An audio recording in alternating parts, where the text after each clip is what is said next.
What the hell? Hey! Stop the truck! Stop! Stop! Stop the truck!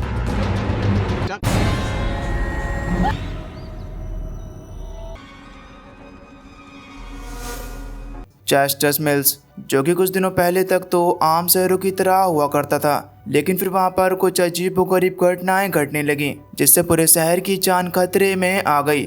अब ऐसा इस शहर में क्या हुआ, चलिए जानते हैं। तो कहानी की शुरुआत में हम बारबी नाम के एक आदमी को देखते हैं जो कि जंगल में किसी की डेड बॉडी को दफना रहा था। बारबी के चेहरे पर हम अजीब सी टेंशन को देख पाते हैं। खैर अब बारबी अपना काम खत्म करके गाड़ी लेकर वहाँ से निकल गया। हमें पता चलता है कि बारबी इस टाउन का रहने वाला नहीं है। वो जब रास्ते में किसी से बात करते हुए जा रहा था तो तभी उसे अपने सामने पुलिस की गाड़ी आती हुई दिखाई देती है, जिससे बारबी थोड़ा घबरा गया और वो अपनी गन बाहर निकाल लेता है। लेकिन खुशकिस्मती से पुलिस उसे नोटिस नहीं करती। वो पुलिस को देखते हुआ जा ही रहा था कि तभी गायों का एक झुंड उसकी गाड़ी के सामने आ जाता है, जिससे उसकी गाड़ी डिसबैलेंस हो गई और अब उसका टायर भी पंचर हो चुका था। वो अपनी गाड़ी ठीक कर ही रहा था कि तभी अचानक से पूरे शहर में भूकंप आने लगा। ये भूकंप काफी बड़ा था और तभी वहाँ पर आसमान से कुछ चीज नीचे आकर गिरती है। उस चीज ने वहाँ पर खड़ी एक गाय को दो हिस्सों में काट दिया। ये देखकर बारबी पूरी तरीके से हैरान था। वो देखता है कि ये चीज एक इनविजिबल बॉल है। ये इतनी ज्यादा शार्प थी कि इसने वहाँ पर बने घरों को भी काट दिया था। अब तभी बारबी के पास एक जोई नाम का लड़का आता है। जोई उससे पूछता है कि क्या तुम ठीक हो? तब बारबी कहता है कि हाँ, मुझे कुछ भी नहीं हुआ। जोई भी उस बॉल को देखकर हैरान था। अब तभी आसमान से एक प्लेन जाता हुआ दिखाई देता है जो कि इस बॉल से टकरा कर क्रैश हो गया। इससे हमें ये तो पता चल जाता है कि ये चीज कोई बॉल नहीं बल्कि राउंड शेप में बना एक डोम यानी गुंबद है, जिसने पूरे चेस्टर मिल को कवर कर लिया है। इधर दूसरी तरफ हम शेरिफ ड्यूक और लिंडा को देखते हैं, जिन्हें पता चलता है कि अचानक से पूरे शहर की लैंडलाइन और नेटवर्क कट हो गया है और इलेक्ट्रिसिटी भी काम नहीं कर रही। पूरे शहर में अफरा तफरी मच गई है। इधर हम एक रेडियो स्टेशन में फिल और उसके असिस्टेंट डॉडी को देखते हैं, जिनके रेडियो सिस्टम में सिग्नल नहीं आ रहे थे। इन्हें ये पता चलता है कि पूरे टाउन के रेडियो सिस्टम का यही हाल है। फिल कहता है कि हमारे रेडियो सिस्टम को रेटिंग मिलने का ये सबसे अच्छा मौका है। तो ये दोनों सिग्नल ठीक करने में लग गए। इधर दूसरी तरफ हम जूनियर नाम के लड़के को एंजी नाम की लड़की के साथ इंटीमेट होता हुआ देखते हैं। एंजी जोई की बहन है और पैसे से एक नर्स है। जूनियर एंजी से कहता है कि मैं तुमसे बहुत ही ज़्यादा प्यार करता हूँ, लेकिन एंजी उससे कहती है कि मैं तुम्हारे लिए कुछ भी ऐसा फील नहीं करती हूँ और जो भी हमारे बीच हुआ तुम उसे भूल जाओ। लेकिन जूनियर उसे समझाने की कोशिश करता है। तब एंजी उसे थप्पड़ मारकर वहाँ से चली आती है, जिससे जूनियर को बहुत ही ज़्यादा गुस्सा आता है। इधर दूसरी तरफ हम जूलिया नाम की एक न्यूज़ रिपोर्टर को देखते हैं, जो कि एक बूढ़ी औरत के घर पहुँचती है। वो औरत उसे बताती है कि इस हफ्ते प्रोपेन के कई सारे टैंक मैंने चेस्टर मिल में आते हुए देखे हैं, जो कि ठीक नहीं है। मुझे लगता है कि जरूर कुछ ना कुछ तो गलत हो रहा है। इधर दूसरी तरफ बारबी अपनी तरफ एक ट्रक को आते हुए देखता है। उसने आवाज देकर किसी तरीके से उस ट्रक को डूम में ठुकने से रोक लिया। अब तो वहाँ पर ड्यूक और लिंडा भी पहुँच जाते हैं, जो उन्हें सारी बात बताता है कि किस तरीके से अचानक से यहाँ पर एक डोम बन गया। लिंडा यहाँ पर ही नोटिस करती है कि डोम कभी कभी झटका देता है और डोम के दूसरी तरफ से आवाज ना तो अंदर आ सकती है और ना ही आवाज बाहर जा सकती है। तभी वहाँ पर चेस्टर मिल का काउंसिलमैन बिग जिम आता है। ये लोग उस इनविजिबल डोम को देखकर समझ नहीं पा रहे थे कि आखिर ये चीज है क्या। इन्हें शहर के अलग अलग जगह से इन्फॉर्मेशन मिल रही थी कि वहाँ पर एक इनविजिबल बॉल बन गई है। तब बिग जिम भी फैसला करता है कि वो पूरे शहर में इमरजेंसी अनाउंस करेगा। वो रेडियो के जरिए सबको बताता है कि चेस्टर मिल में एक बड़ी इमरजेंसी आ गई है, इसलिए जो भी कहीं पर जा रहा है या फिर ड्राइव कर रहा है तो वो वहीं पर रुक जाए। इसके बाद हम एक फैमिली को देखते हैं, जिसमें मदर कैरोलिन, एलिस और उनकी बेटी नोरी, ये लोग चेस्टर मिल से होते हुए कहीं जा रहे थे। इन्हें यहाँ की इमरजेंसी के बारे में भी पता चलता है, लेकिन ये लोग इस चीज को ज्यादा सीरियस नहीं लेते और वहाँ से जाने लगते हैं। इनके सामने एक ट्रक आ रहा था, लेकिन तभी वो ट्रक डोम से टकरा कर चकनाचूर हो गया। खुशकिस्मती से इन लोगों ने ठुकने से पहले ही अपनी कार रोक ली। ये लोग उस इनविजिबल डोम को देखकर हैरान थे, लेकिन अब तभी अचानक इनकी बेटी नोरी को दोहरे पड़ने लगते हैं। दोहरे पड़ते वक्त वो सिर्फ एक ही बात बोल रही थी कि पिंक स्टार गिर रहा है। इधर दूसरी तरफ हम बारबी और जूलिया को देखते हैं, जो कि इस डोम के बारे में पता निकालने की कोशिश कर रहे थे। अब तभी उन्हें एक टूटा हुआ घर दिखाई देता है, जिसे डोम ने काट दिया था। उस घर की मालकिन बहुत ही ज्यादा खराब हालत में थी क्योंकि डोम की शार्पनेस ने उसके हाथ को भी काट दिया था। जूलिया और बारबी जल्दी से उसकी मदद करते हुए उसे हॉस्पिटल तक लेकर जाते हैं। पूरे शहर के लोग बुरी तरीके से घायल हैं। पूरा हॉस्पिटल पेशेंट से भरा हुआ है। जूलिया का हस्बैंड पीटर एक डॉक्टर था। जब वो अपने हस्बैंड के बारे में पूछती है तो उसे ये पता चलता है कि उसका हस्बैंड आज हॉस्पिटल नहीं आया, जिससे जूलिया को बहुत ही ज्यादा हैरानी होती है। इधर बाहर भी बाहर आकर एंजी से मिलता है। दोनों एक दूसरे से बात करने लगते हैं। ये सब कार में बैठा हुआ जूनियर भी देख रहा था। एंजी को किसी और से बात करते हुए देखकर उससे बहुत ही ज्यादा गुस्सा आता है। इधर दुनिया भर के साइंटिस्ट आकर उस डोम को चेक करने लगे, लेकिन उन्हें भी इसके बारे में कुछ भी समझ नहीं आता। इसके बाद हम बिग जिम और ड्यूक को प्रोपेन के बारे में कुछ बात करते हुआ देखते हैं, लेकिन ये लोग कुछ साफ साफ नहीं बताते। बस इतना समझ लो कि कुछ तो बात है जो ये दोनों औरों से छुपाना चाहते हैं। इधर दूसरी तरफ हम बारबी को देखते हैं, जिसके पास जूनियर आता है। जूनियर बारबी से कहता है कि देख, अगर तुझे सही सलामत रहना है तो एंजी से दूर रह। इनके बीच फाइट होने ही वाली थी कि अब तभी वहाँ पर जूलिया आ जाती है। तब ये देख जूनियर वहाँ से चला गया। अब क्योंकि बारबी यहाँ का रहने वाला नहीं है तो वो अपनी कार में ही सोने का फैसला करता है, लेकिन जूलिया उससे कहती कि मैं अपने होते हुए तुम्हें कार में सोने नहीं दे सकती, तुम मेरे घर में सो सकते हो। तब बारबी भी मान गया। जब वो अंदर पहुंचता है तो उसके होश उड़ गए, क्योंकि जूलिया का हस्बैंड पीटर कोई और नहीं बल्कि वही इंसान है जिसे बारबी ने आज सुबह मारकर दफनाया था।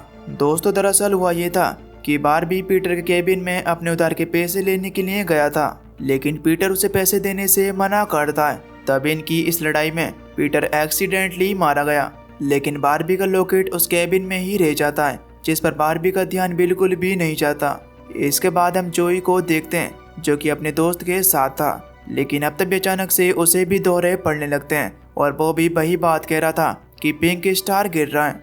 इधर हम एंजी को देखते हैं, जो कि अपने घर पहुंचती है, लेकिन तभी वहां पर जूनियर ने उस पर अटैक करके उसे बेहोश कर दिया और वो उसे पकड़कर अपने फादर के शेल्टर में ले जाकर उसे कैद कर देता है। जूनियर से कहता है कि मैं तुमसे बहुत ही ज्यादा प्यार करता हूँ और मैंने तुम्हें यहाँ तुम्हारी सेफ्टी के लिए ही कैद किया है। मैंने देखा कि जब से वो डोम गिरा है तब से तुम बहुत अजीब अजीब बिहेव कर रही हो। मुझे मेरी पुरानी एंजी चाहिए और जब तक तुम ठीक नहीं हो जाती तुम्हें यहीं पर रहना पड़ेगा। ये कहकर वो बाहर आ गया। बाहर आकर वो अपने फादर से मिला और हमें पता चलता है कि इसके फादर कोई और नहीं बल्कि बिग जिम है। इसके बाद हम ड्यूक और लिंडा को देखते हैं, जो कि अभी भी रात होने पर उस डोम के बारे में पता निकालने की कोशिश कर रहे थे। ड्यूक जैसे ही उस डोम के पास गया तो तभी उसके सीने में दर्द होने लगा। उसका पीस मेकर फट गया और उसकी वहीं पर मौत हो गई। दरअसल ये डोम अपने पास किसी भी इलेक्ट्रॉनिक चीज के आने पर उसे ब्लास्ट कर देता है और ड्यूक भी इसी वजह से मारा गया।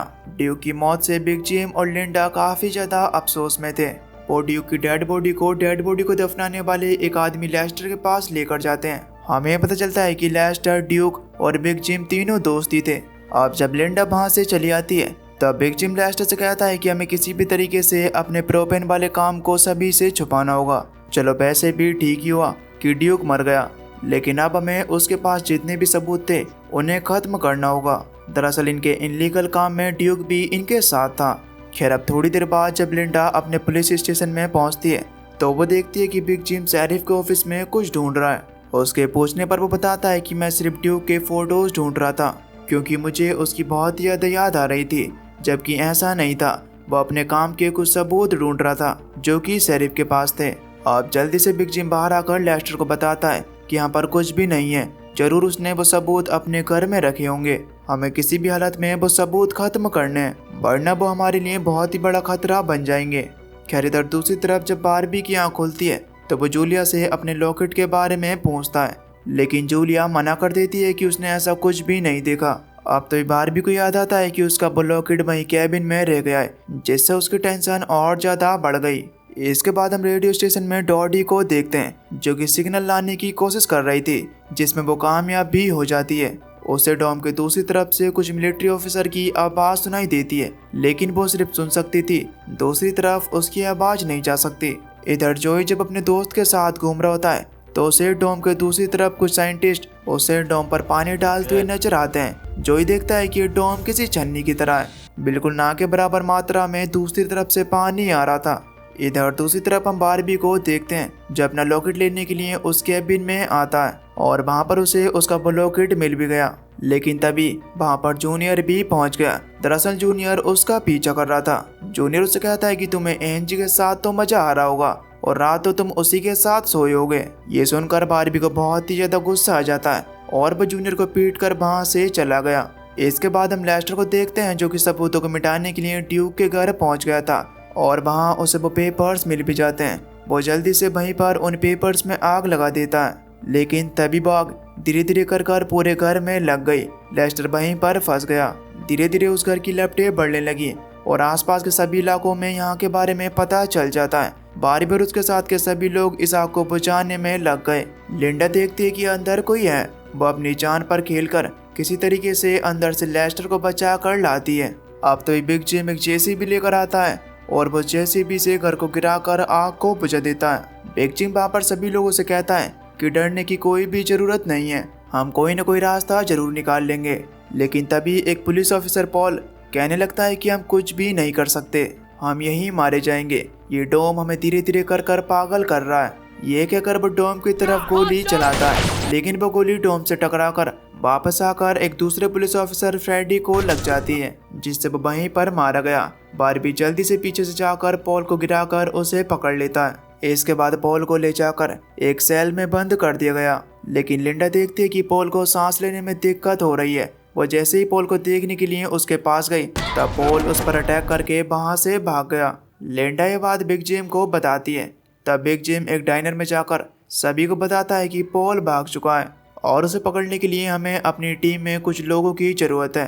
तब कुछ लोग उसकी टीम में शामिल भी हो जाते हैं। बिग जिम वहाँ पर बैठे बारबी के पास भी जाता है और उसे भी अपनी टीम में शामिल कर लेता है। इसके बाद ये लोग पॉल को पकड़ने के लिए निकल गए।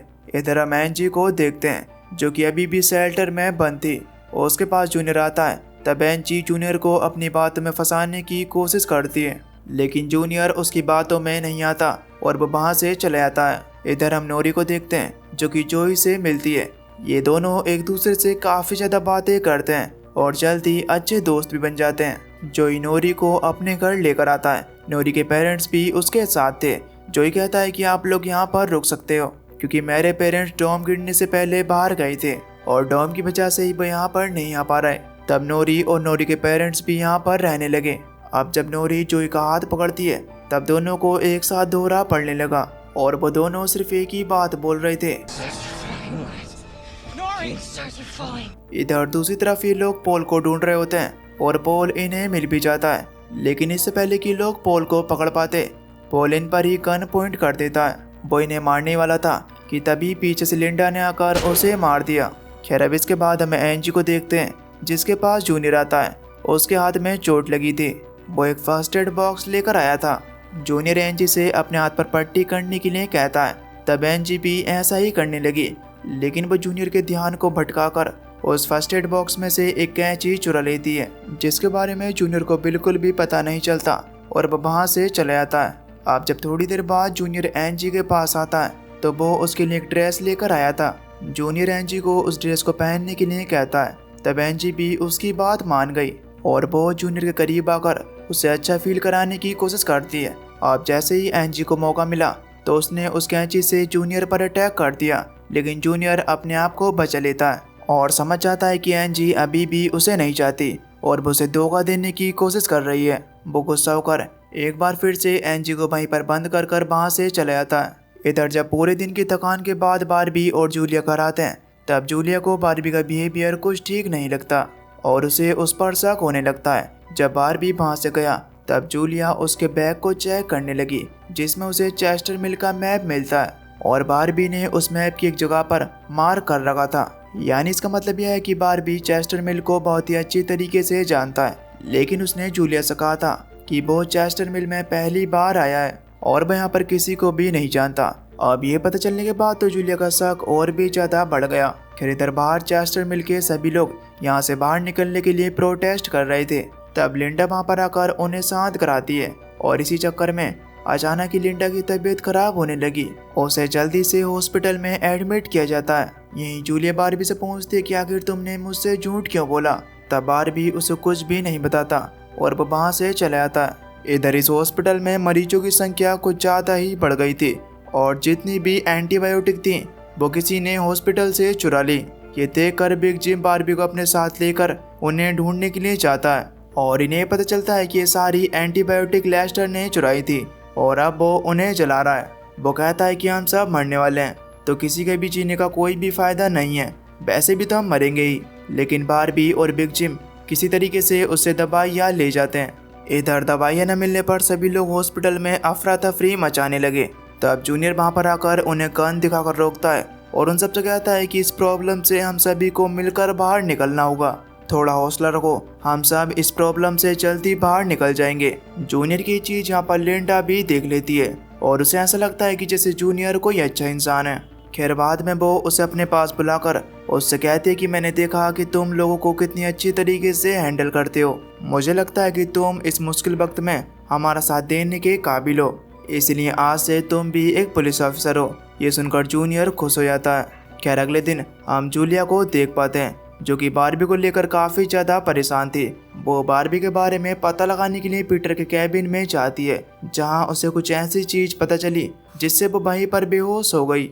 इधर दूसरी तरफ हम जोई और नोरी को देखते हैं जो कि इस चीज़ को लेकर काफ़ी ज़्यादा परेशान थे कि आखिर हमें दौरे क्यों पड़ रहा है और उनके साथ ऐसा क्या होता है जिससे उन्हें बिल्कुल भी होश नहीं रहता।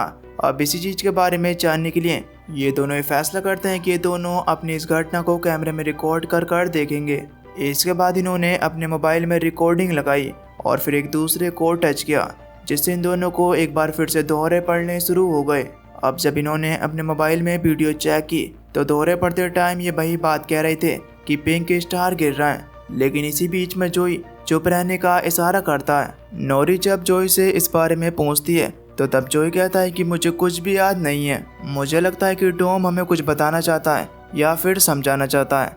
और बस दोस्तों इसी के साथ इस सीरीज का फर्स्ट पार्ट यहीं पर खत्म हो जाता है। अब क्या जूलिया को बारबी के बारे में पता चल गया, ये एनजी शेल्टर से बाहर निकल पाएगी और क्या है आखिर इस डोम का सच, ये सारी चीज़ें पता चलेंगी हमें इसके अगले पार्ट में। अगर आपको ये सीरीज पसंद आ रही है और आपको इसका अगला पार्ट देखना है तो नीचे कमेंट में नेक्स्ट पार्ट टाइप जरूर करना। और अगर आप हमारे चैनल पर नए हो तो प्लीज़ चैनल को सब्सक्राइब कर बेल नोटिफिकेशन को ऑल पर सेलेक्ट कर देना ताकि अगले पार्ट की नोटिफिकेशन आपके पास सबसे पहले आ सके। तो चलिए मैं मिलता हूँ आपको एक न्यू वीडियो में, तब तक के लिए till then take care, love you, bye bye.